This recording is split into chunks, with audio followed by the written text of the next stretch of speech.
દર્શક મિત્રો, નવજીવન ન્યૂઝમાં આપનું સ્વાગત છે। ડેડિયાપાડાના ધારાસભ્ય ચૈતર વસાવાને કોર્ટે 7 વર્ષની સજા સંભળાવી છે અને એ દ્રશ્ય સામે આવ્યા હતા। ધારાસભ્ય ચૈતર વસાવા તેમના પત્ની સહિત 9 આરોપીઓને દોષિત ઠેરવવામાં આવ્યા છે। ત્યારે એક કરુણ દ્રશ્ય જેનાથી ગુજરાત હચમચી ગયું।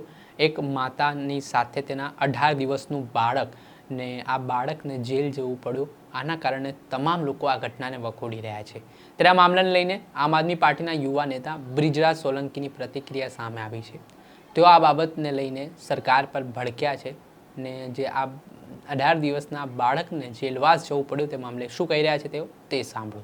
બ્રિજરાજભાઈ, તમારા પાર્ટીના સાથી ધારાસભ્ય ચૈતર વસાવાને કોર્ટે 7 વર્ષની સજા ફટકારી છે। તેમનું ધારાસભ્ય પદ રદ થવાની કગારે છે। આ સ્થિતિમાં આમ આદમી પાર્ટી માટે ખૂબ જ કપરા ચઢાણ છે।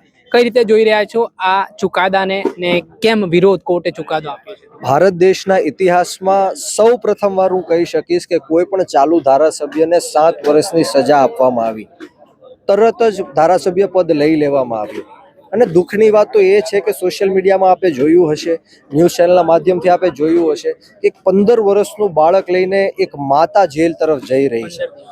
15 દિવસનું એક બાળક લઈને માતા જેલ તરફ જઈ રહી છે। ગર્ભવતી મહિલા જેલમાં મોકલવામાં આવી છે। તો આ ભારતીય જનતા પાર્ટીને કોઈ પણ દયા નામની વસ્તુ નથી। આ માત્ર ને માત્ર પોતાની સત્તા ટકાવી રાખવા માટે આ કાવતરું કરી રહી છે। ચૈતર વસાવા પહેલીવાર નહીં, અનેકો વાર જેલમાં જઈને આવ્યા। એમને અનેકો વાર ઓફર આવી કે તમને મંત્રી બનાવી દેશું, તમને પૈસા આપશું, જે કાંઈ પણ કયો એ કરીશું, તમે માત્ર ભારતીય જનતા પાર્ટીમાં જોડાઈ જાઓ।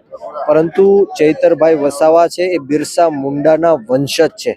એ અંગ્રેજો સામે નથી ઝૂક્યા, તો અંગ્રેજોની સીધી લીટીના આજે ભાજપના નેતાઓ છે એમની સામે ક્યારેય ઝૂકવાના નથી। એ શરણાગતિ સ્વીકારવાના નથી।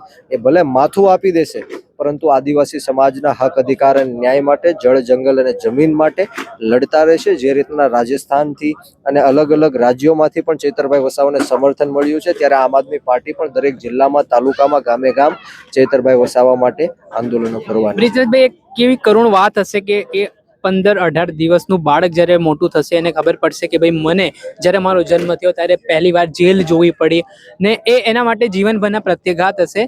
તો આ બાબતને કઈ રીતે જોઈ રહ્યા છો? કેમ કે બાળક સાથે જેલમાં જવું એ પણ ખૂબ કરુણતા અને ખૂબ જ દારૂણ સ્થિતિ। આ ગુજરાતની મહિલાઓનું અપમાન છે।